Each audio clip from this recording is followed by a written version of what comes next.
سلام، الهه نئیسی هستم، متخصص رنگ و لایت. همونجوری که بهتون قول داده بودم دوره 0 تا 100 رنگ و لایت رو میخوام براتون برگزار کنم. این دوره نیاز به هیچ پیش زمینه ای نداره و حتی کسایی که تا به الان قلم رنگ مو دستشون نگرفتن میتونن تو این دوره شرکت کنن. شرکت در این دوره 2 تا شرط داره. شرط اولش اینه که تمام جلسات این دوره رو شرکت کنی و شرط بعدی اینه که تکنیک هایی که بهتون آموزش میدیم و انجام میدیم و برای ما ارسال کنیم.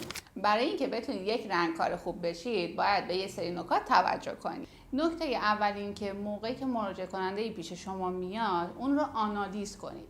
آنالیز کردن به چه صورته؟ اینکه رنگ پوستش به چه صورته، رنگ چشمش به چه صورته، نوع موش، جنس موش و تمام این موارد رو مورد بررسی قرار بدیم. چرا میگیم رنگ پوست؟ ما رنگ پوست تیره داریم و رنگ پوست روشن. اگر رنگ پوست تیره ای داریم میتونیم از رنگ‌های گرم و اگر رنگ پوست روشن داریم میتونیم از رنگ‌های سرد استفاده کنیم. میریم سراغ رنگ چشم‌ها. اگر رنگ چشم آبی داریم میتونیم از رنگ‌های طلایی یا کاراملی استفاده کنیم. اگر رنگ چشم سبزی داریم میتونیم از رنگ‌های قرمز استفاده کنیم. و اگر رنگ چشم قهوه‌ای داریم میتونیم از رنگ‌های خاکستری، نقره‌ای و حتی قهوه‌ای طلایی هم استفاده کنیم. میریم سراغ جنس مو. اگر جنس موی ضخیمی داریم باز میتونیم از رنگ‌های گرم استفاده کنیم. اگر جنس موی نازکی داریم میتونیم از رنگ‌های سرد استفاده کنیم. مورد بعدی که باید بهش توجه کنیم مدل موه. اگر مدل موی فر دارید باز از رنگ‌های گرم و اگر مدل موی صاف دارید میتونید از رنگ موی سرد استفاده کنید. برای شروع آموزش نیاز داریم یک سری الگوریتم‌ها رو بشناسید. هر برند دارای کاتالوگ و کالیته مخصوص به خودشه. هر کاتالوگ شناسنامه و نمادهای مختص به خودش رو داره. در هر کاتالوگ نمادها به صورت اعداد و حروف هستند که در هر کاتالوگ به صورت متفاوت حالا یا از اعداد استفاده میکنن یا از حروف و اعداد استفاده میکنن.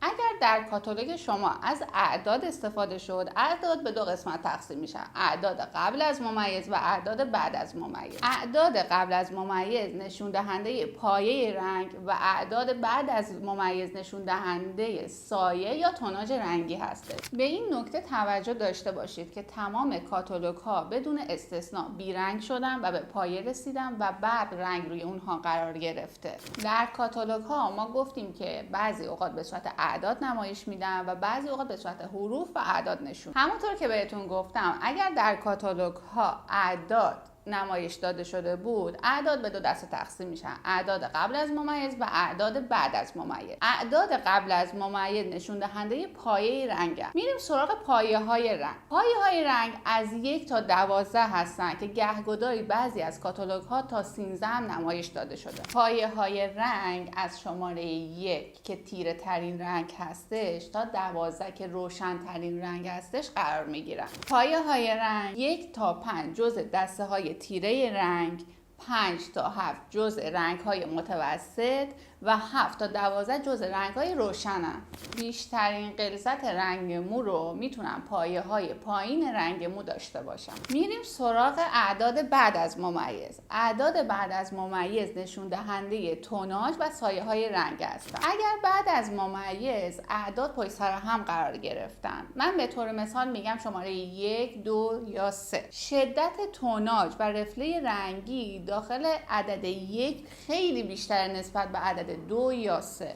میریم سراغ پایه های رنگ یا اعداد قبل از ممیز که گفتیم از 1 تا 12 و گاهن بعضی کاتالوگ‌ها تا 13 هم نوشته شده. شماره 1 مشکی، شماره 2 قهوه‌ای تیره، شماره 3 قهوه‌ای متوسط، شماره 4 قهوه‌ای روشن، شماره 5 قهوه‌ای خیلی روشن، شماره 6 بلوند تیره، شماره 7 بلوند متوسط، شماره 8 بلوند روشن و شماره 9 بلوند خیلی روشن، شماره 10 بلوند بسیار روشن یا همون پلاتینه. پایه های 10، 11 و 12 رو به عنوان رنگ های های لیف معرفی میکنن. چرا های لیف؟ این رنگ ها قدرت اینو دارن که به اندازه مو رو روشن کنن. گفتیم که پایه های 10، 11 و 12 جزء رنگ های های لیف ما هستن.